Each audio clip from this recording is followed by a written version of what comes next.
It's time for Digital Ideas. I'm Mike Yeomans, and I'm with RJ Vale from our corporate CTO organization of Alcatel-Lucent, and also part of the Bell Labs advisory service. And today we're going to talk about enhancing the virtual desktop quality of experience, or QoE. Hi RJ, thanks for joining us. My pleasure. Well, I know that Bell Labs has been studying this topic, and you've just authored an extensive article in our latest tech zine about the virtual desktop and QoE. So let me ask you a couple questions. First of all, so looking beyond bandwidth, latency, and packet loss, what other considerations can affect the QoE of virtual desktop applications? See, cost savings of virtual desktops come from aggregating multiple users to share the same memory, the I/O, and the CPU of the servers in a cloud, and multiple locations or offices being managed by a common IT resource, as well as each location using and or sharing the same network bandwidth.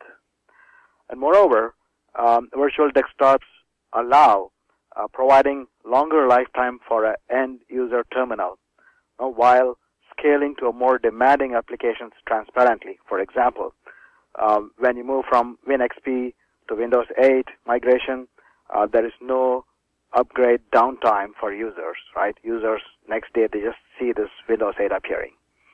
So it is challenging to mix parameters at the data centers to the right level. For example, how much CPU, memory, etc. should be provisioned for a user to attain a desired experience, right? So if a CPU is shared by too many applications, then everyone experiences a degradation, and thus productivity may suffer. This will get more complex with the introduction of bring your own devices, what they call BYOD, at the user end, or at the data center level when they introduce things like a virtual GPU or graphics processing unit. And understanding the application mix and using the right tools to find the optimal mix is important to maintain the cost savings assured by virtual desktops, all while maintaining a high QoE. All right, can you tell us more about Bell Labs techniques used, and can it be applied to other types of networks or services? Absolutely.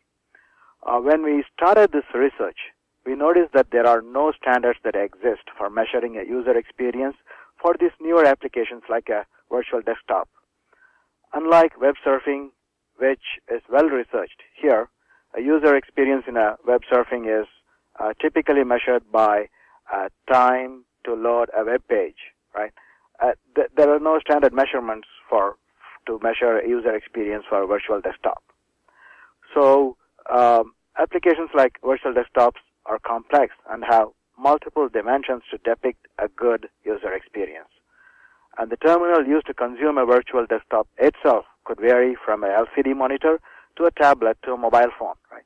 So from a subjective test, we are noticing that for the same kind of network conditions and impairments, there's a significant difference in user experience between, say, an OLED screen and an LCD screen. So each factor could have a positive or negative impact on the user experience and productivity. To get a clear understanding of key issues for a particular scenario, we supplement our subjective tests with analytics of tons of data collected during subjective tests. So we put in probes throughout the network and collect this data, and the network correlations we establish from these primitives and the data also help us predict what would be an user experience for a different scenario, a different network, or even a different application, even without performing further subjective tests. So RJ, getting QoE for a scenario is one thing, but how does that help operators of these services make financial decisions? Our studies also collected information from users on willingness to pay right after they experienced the subjective tests. So as expected, a willingness to pay was tightly correlated with QoE levels.